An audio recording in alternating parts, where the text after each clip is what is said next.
Surprise surprise. কি করতেছ? তুমি কি পাগল হয়ে গেছো? এটা কোনো সারপ্রাইজ হলো নাকি? কেমন আজব ব্যবহার করতেছো তুমি।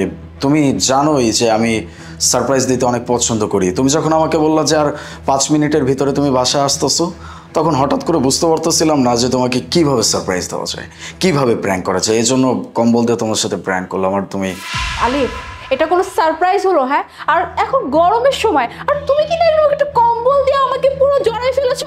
আমার কি কষ্ট হচ্ছিল না? আচ্ছা ঠিক আছে, আমি বুঝতে পারছি। এমনিতেই বাইরে অনেক গরম, তুমি বাইরে থেকে আসছো, তার উপর আবার কম্বল দিয়ে পেঁচায় দিছি। ঠিক আছে, ভেতরের রুমে এসি ছাড়া আছে, তুমি চলো, ভাল লাগবে। স্যার এই যে এই মেয়েটা আপনার বাসা থেকে চুরি করে নিয়ে পালাচ্ছিল কিছু। আরে কি সব কথা বলতেছে? কাকে না কাকে ধরে নিয়ে এসে তুমি বলতেছো যে উনি নাকি চোর। চোর কেন হতে যাবে? উপর তলার বা অন্য কোনো ফ্ল্যাটেরও তো হইতে পারে নাকি? না না স্যার, আমি পুরো বিল্ডিংয়ে 4-5 বছর যাবত আছি। কোন ফ্ল্যাটে কে থাকে, কে কই থেকে আসে, কে কই যায়, আমি সবাইকে চিনি স্যার। ওনাকে আমি চিনি না স্যার। আমার মনে হয় কোনো কিছু চুরি করে নিয়ে পালাচ্ছে স্যার। আরে পাগলের মতো কথা বলতেছে। অন্য কোনো ফ্ল্যাটের না, তাহলে হয়তো কারো গেস্ট। আর তাছাড়াও এই বাড়িতে কি মানুষ আসা যাওয়া করতে পারে না? মোনা, তুমি জানো ওর সম্পর্কে তুমি শুনলে জাস্ট অবাক হয়ে যাবা।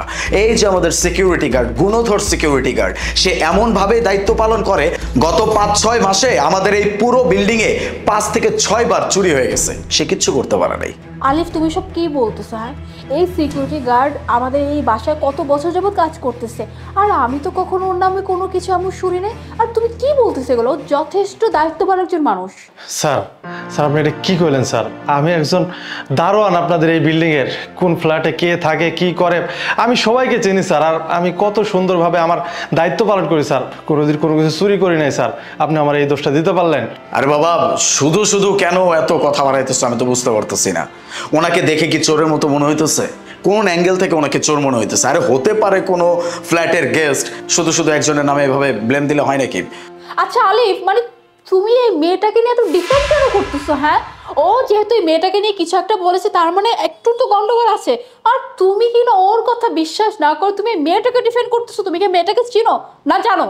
মোনা, তুমিও না ওর সাথে তুমিও পাগল হয়ে গেছো। আরে বাবা, একটা মানুষকে হঠাৎ করে ধরে নিয়ে এসে চোর বললেই কি সে চোর হয়ে যায় নাকি? শুধু শুধু এরকম একটা মেয়ে মানুষকে ডিস্টার্ব করার কোনো মানে হয় নাকি? স্যার আপনি আমার উপরে কেন দোষ দিতেছেন? কত আমি এই বিল্ডিংয়ে কতদিন যাবত থাকি স্যার। আমি কোনোদিন কারো খারাপ কিছু করিও নাই, আর কোনো খারাপ কিছু কারো করতেও দিই নাই স্যার।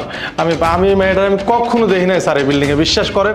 আমি এই বিগত 4-5 দিন যাবত আমি আপনার বাসায় আসতে যাইতে দেখতেছি স্যার। এই জন্য আমি ভাবছি আপনার বাসা থেকে কোনো কিছু নিয়ে পালাইতেছে।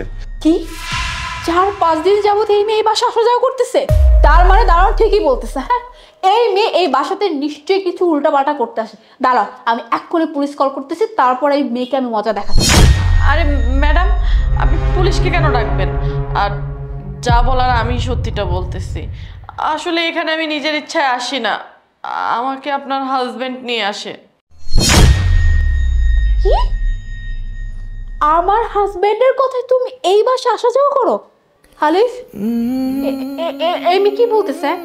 এই মেয়ে বলতেছে তুমি নাকি এই মেয়েকে আসতে বলো এই বাসায়? মানে হ্যাঁ, ও যা বলছে একদম সত্যি কথা বলছে।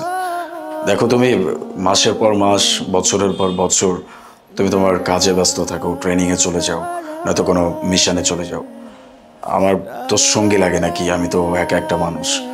এই জন্য ওকে আমি বাসায় ডাকতাম, বাসায় আসতো, গল্প করতাম, একসাথে আড্ডা দিতাম, একাকিত্বের জন্য আর কি।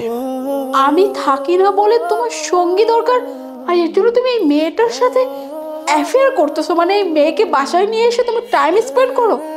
হালিফ, তুমি আমার সাথে এমনটা কিভাবে করতে পারলে? হ্যাঁ, আমি না তোমার ওয়াইফ, তুমি না আমাকে বিয়ে করেছো। হ্যাঁ, আর তোমার ওয়াইফ থাকা সত্ত্বেও শুধুমাত্র তোমার একটু ভালো লাগার জন্য তুমি এরকম মেয়ে বাসায় নিয়ে এসে ফুর্তি করো? হ্যাঁ, একটাবার কি তুমি আমার কথা ভাবলে না? হ্যাঁ, যে আমি যদি জানতে পারি এই কথা, তাহলে আমার কতটা কষ্ট লাগবে, কতটা খারাপ লাগবে। আমি যে বাইরে বাইরে থাকি, এটা কার জন্য থাকি? হ্যাঁ, এটা তোমার জন্য, আমাদের ভালো থাকার জন্য থাকি। আমি বাইরে এতটা কষ্ট করি শুধুমাত্র যেন আমাদের ভালো একটা ফিউচার হয়, যাতে করে আমরা খুব সুন্দর মতো বাকি জীবনটা কাটাতে পারি।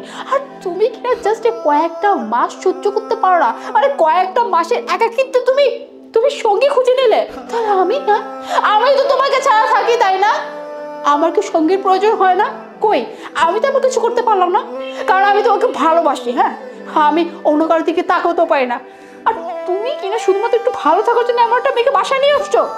তার মানে এতে প্রমাণ হয় যে তুমি আমাকে ভালোই বাসো।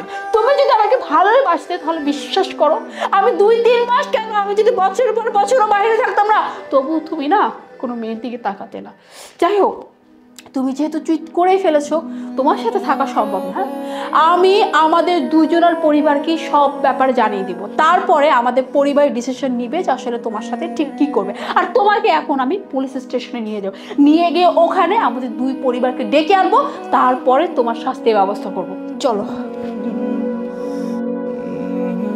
ভাই বেরো বেরো।